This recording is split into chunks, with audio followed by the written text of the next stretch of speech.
Më lejo të them që kjo është rritja më e ulët që është bërë për pensionistët në të paktën dekadën e fundit. Ka pasur sigurisht periudha, le të themi, ku ka pas krizë çmimesh apo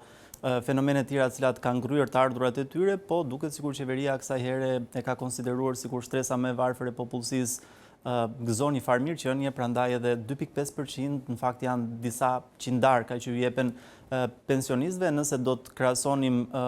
pensionin aktualisht urban, i cili është në vlerën e 19.609 lekëve, pjesa jeshile aktualisht, ndërkohë që pensioni mesatar rural, pra për ata të cilët kanë punuar në ish kooperativat bujqësore, jetojnë aktualisht në fshat, 11.878 lekë, indeksuar me 2.5%, atëherë rritja është 491 lekë mesatarisht për ata në qytet dhe 296 lekë për ata në fshat, 4.910 lekë për ata në qytet dhe 2.960 lekë për ata në fshat.